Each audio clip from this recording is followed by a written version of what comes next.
The following is a paid message from Rebuild SoCal Partnership. Sponsor has no editorial oversight. Anvil Builders has been working for months in Altadena, clearing the remains of homes that burned down during the devastating fire.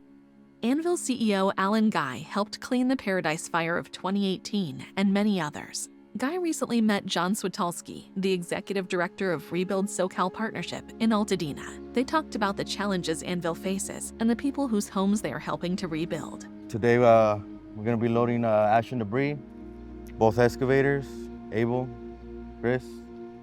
We're doing that. Going to be watering. Got to be ready with the trucks when they're going in and out. Got to make sure traffic control is doing their thing.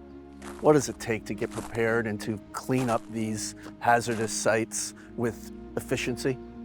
It takes a lot. A lot of it was our staffing. It's all about our people, right? It's all the people that manage it, the local workforce. We always take on the most challenging job. We always say our people thrive in those environments. And then on a site specific, like we're seeing here, what goes into planning to actually do that work once you hit the ground? You know, we got to figure out where everything's going. You got recycled metal, you got recycled concrete, you got ash and debris, you've got trees. When they say go, it is all hands on deck for the entire company to get people, resources, everything ready to go to start the cleanup process, to rebuild these communities. There's probably 1,000 trucks on the road every day. So how many loads can the landfill take? Who wants the concrete to make base rock and materials in the local area? Who wants the metal in the local area? What do we do with the burnt down trees? Fire has scarred the landscape, but also scarred the communities. What does it mean to you and to your company to take part in the recovery? Our company takes a huge amount of pride in doing this work.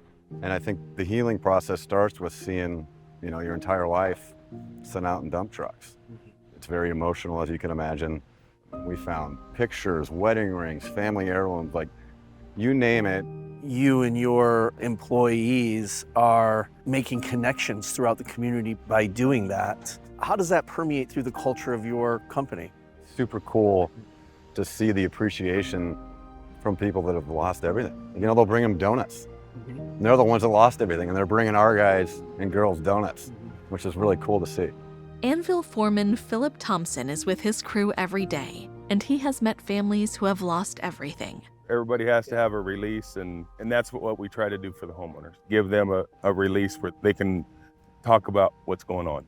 We've actually prayed with people to help them through the process. We've cried with them. Again, very emotional. Sorry.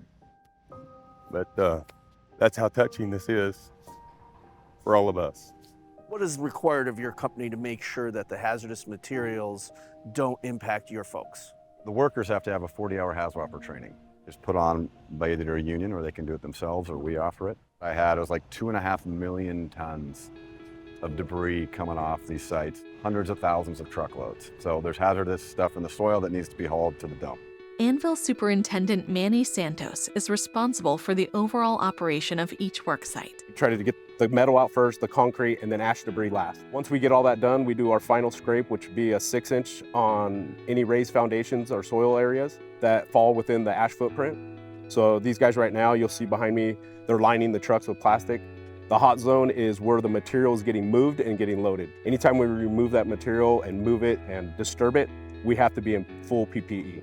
We are working 7 days a week, and the reason why is because this job needs to be completed in a timely fashion, and we're sacrificing that for these homeowners because we want them to be back here and we want them to be able to rebuild as fast as possible. Can you tell us a little bit about your company? We're signatory to the operators, laborers, and carpenters, and they're spectacular partners in this because they have qualified people that are ready to go to work. Our whole focus in our organization is making sure the field is successful. They're the ones that do the work. We like to think of infrastructure is all around us. It's everything we touch and feel. It's schools, hospitals, in addition to roads and bridges. What are your thoughts on the challenges of infrastructure throughout California? I think California and the country as a whole, we're behind in developing and maintaining our infrastructure. There's a lot of new infrastructure needed. There's a lot of old infrastructure that needs to be upgraded. It's great for the economy, it creates jobs. It seems that the Army Corps has done a pretty good job in getting companies like you and others to get this work done quickly. The Eaton fire and the Palisades fire has been the quickest and most efficient cleanup in California since we've started doing this work, I think. It took all the state agencies to make this happen. I mean, it's probably the most expensive disaster in the US. I mean, it's a huge task, 5 months from start to finish. It was monumental what they all did together. Alan, thanks for joining us here in Altadena. This is a really remarkable effort in all the logistics that went into this, and to get this 95% done in just about 5 months. Yeah, thank you for having me.